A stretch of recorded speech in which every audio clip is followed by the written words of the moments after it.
Bonjour à tous et bienvenue dans C'est quoi ton métier? Aujourd'hui, nous partons à la rencontre de David Onen, un artiste peintre qui va nous faire découvrir son univers. Venez avec moi!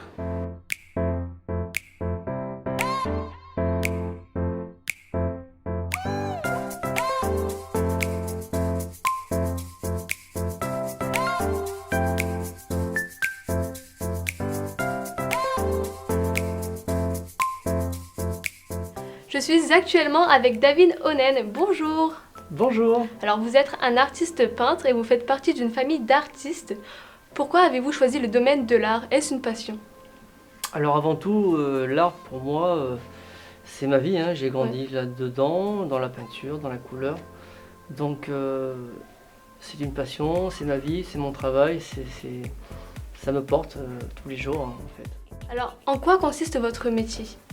En quoi consiste mon métier? C'est vrai que c'est une belle question qui demande beaucoup de réponses. Mon métier, et déjà je pense pas que ce soit mon métier, parce que lorsque je viens travailler, je suis heureux. Oui. Et comme disait quelqu'un, si tu choisis bien ton métier, tu n'auras plus besoin de travailler le reste de ta vie. Exactement. Parce que moi, chaque jour est une nouvelle aventure. Donc, je suis heureux d'aller au travail, entre guillemets, de peindre. Voilà, donc, la vie est belle, les gens rentrent, ils sont attirés par mes couleurs, ils sont heureux. Ça consiste à leur donner un petit peu de bonheur. D'accord. À ma façon. Parce que lorsque je peins, je mets mon cœur sur la toile. Oui. Et mon cœur est rempli de couleurs, donc ça rend les gens heureux, donc tout se passe très bien. Alors que peut créer justement un artiste peintre? Alors c'est vrai que les artistes peintres, c'est large aussi, hein, parce qu'il y a plein de gens qui s'expriment par rapport au dessin, par rapport même à des écritures. Donc il y a des gens qui sont tristes, parfois ils vont faire des choses tristes, des gens qui vont commenter des situations dans la société. Et moi je peins ce qui m'entoure et j'ai de la chance d'être dans une belle région, qui est la mer, la montagne, le soleil. Donc je peins de jolies lumières. Je réinvente mon univers, je le rends encore plus coloré. Alors est-ce que vous peignez essentiellement des toiles? Non, je peins sur des vêtements. Bon là c'est vrai que j'ai un petit peu barbouillé parce que lorsque je peins, j'ai du mal à trouver mon chiffon, donc je m'essuie comme ça. Donc je peins sur des vêtements, je peins sur des voitures, je peins sur plein de choses. On a vu sur les chaises aussi? Oui, sur les chaises, sur des baskets. Sur à peu près tout ce qui vous inspire? Tout ce qui m'inspire, ce qui m'intéresse. Je suis pas trop bloqué sur les toiles ou les feuilles de papier. J'aime exprimer avec plein de supports. Alors on a vu que vous étiez aussi un artiste sensoriel, alors pouvez-vous nous expliquer un peu en quoi ça consiste? Alors sensoriel, c'est vrai qu'on vit dans un monde où autour de nous il y a plein de choses. C'est vrai qu'en tant entre guillemets artiste, avant de peindre, il faut déjà analyser ce qui nous entoure. Donc sensoriel, c'est s'exprimer par rapport à des bruits, à des odeurs, par rapport à la lumière, le soleil. Moi j'ai mon papa qui me disait si tu sais pas quoi dessiner, dessine juste un arbre. D'accord. Et rien que le fait déjà de dessiner un arbre, ça nous fait prendre conscience que l'arbre c'est la vie, c'est notre planète. Souvent on passe devant, on a plein de soucis en tête, on ne le voit pas cet arbre. Et c'est vrai que le fait de le dessiner, de le peindre, de le rendre encore plus joli, c'est ça qui est bien. Ouais. Génial. Alors expliquez-moi un peu avec quels matériaux et quels outils vous travaillez. Alors les matériaux, les outils, pareil, pas mal de liberté. Ça peut commencer par un simple crayon, après la peinture à l'huile, l'acrylique, les bombes de peinture, en protégeant bien avec un masque aussi. Oui. Plein de moyens de s'exprimer, même avec les mains, on peut peindre avec les mains. Oui, exactement. C'est sans limite en fait, hein, c'est l'expression, et tant mieux, c'est beau je trouve. Oui, alors expliquez-nous maintenant le processus lorsque vous faites un tableau, la première étape jusqu'à la dernière étape. Alors là c'est un peu vaste aussi. Lorsque je fais un tableau, déjà il faut qu'il y ait une émotion qui se passe, une rencontre avec quelqu'un. un fait divers à la télévision, de ce que j'ai ressenti. Une bonne journée à la plage, avec la mer qui m'entoure, et je mets tout ça dans mon cœur. Il va en ressortir quelque chose, une émotion, qui en général est bonne, bien comme je l'ai dit, c'est toujours du positif. Donc ce qui va se passer, c'est que je vais réfléchir longtemps. Je vais même passer parfois des nuits blanches à réfléchir. Comment je vais, oui, c'est vrai, parce que souvent les gens me disent, oui, mais ce tableau, tu l'as fait en combien de temps? Je ne peux pas définir le temps parce qu'il y a l'inspiration, il y a la réflexion, ça peut mettre des mois, hein. Franchement, ça peut mettre 5 minutes. Donc quand j'ai l'idée qui est survenue comme ça, comme une lumière, je la prends dans mes mains et j'essaie de la poser sur la toile avec mes techniques, de ce que j'ai appris par ma famille, de ce que j'ai découvert par moi-même.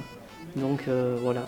Alors est-ce que vous faites un croquis avant tout? Alors moi, c'est encore une fois mon expérience que je donne. J'ai plus envie de faire de croquis. D'accord. Alors, en fait, directement sur la toile. Voilà. Pourquoi? Parce que j'axe plus mon travail sur le coup de cœur. D'accord. L'émotion. Parce que si je fais un croquis avant, je réfléchis trop. Et le fait, c'est que parfois de trop réfléchir, on perd le chemin. On perd le chemin. Je pense qu'il faut être libre, même quitte à trébucher. En fait, une œuvre d'art, c'est comme un chemin, quoi. On se dirige vers notre lumière. Il faut regarder devant. Il ne faut pas trop réfléchir, qu'est-ce qui se passe par terre, s'attarder et se lancer, même quitte à se tromper parfois de chemin, ou à trébucher, ou tomber. C'est jamais risqué, hein, de louper une œuvre. Voilà. Alors comment choisissez-vous les couleurs? Donc est-ce que c'est du hasard? Est-ce qu'elles signifient quelque chose? Alors mes couleurs, encore une fois, ce sont mes couleurs, c'est personnel, j'ai ma palette. J'aime le rouge, parce que le rouge, le rouge c'est l'amour, c'est la couleur de la vie, c'est le sang aussi, ce sont des couleurs fortes, le rouge. Hein. Et tout ce qui est décliné, c'est-à-dire l'orange, le jaune. Alors, paradoxalement, j'aime bien aussi le noir. Pourquoi le noir? Parce que, en fait, le noir fait ressortir les couleurs. Alors, faut-il avoir des qualités pour devenir peintre? Alors, des qualités, pas forcément. C'est vrai que moi, des qualités, c'était ma qualité de dessiner, de faire des choses manuelles.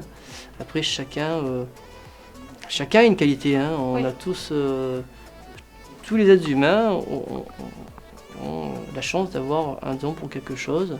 Ça peut être le dessin, ça peut être faire des choses bien pour les gens, donner de son temps, ça peut être même la mécanique, etc. Il faut juste pouvoir déceler ce qu'on a à l'intérieur de son cœur.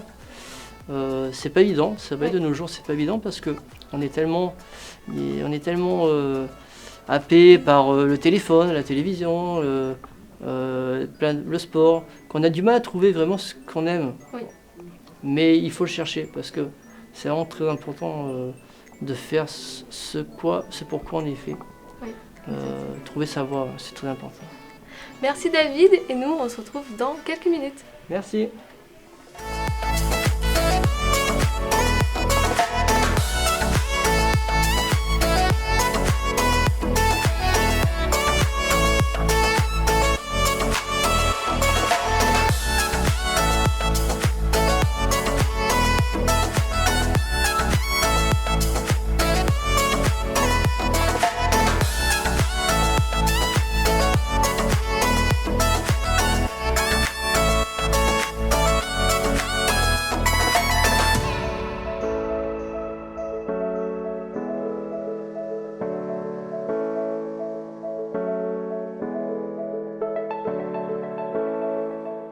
De découvrir l'univers d'un artiste peintre. Je remercie David Onen d'avoir répondu à mes questions. Il se situe à Mougins dans les Alpes-Maritimes.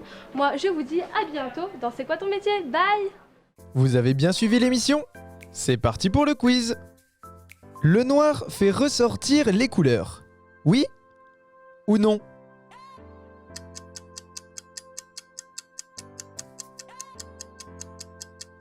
La bonne réponse était la première, le noir fait bien ressortir les couleurs. Que représente la couleur rouge pour David Onen? La peur ou l'amour?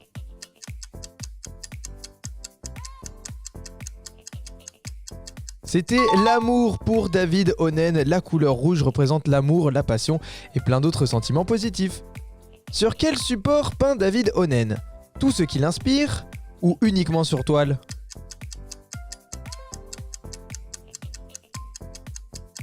C'était la réponse A. Si vous avez bien suivi l'émission, David Onen expliquait qu'il peint sur tout ce qui l'inspire. Et voilà, c'est la fin. À bientôt pour un prochain quiz.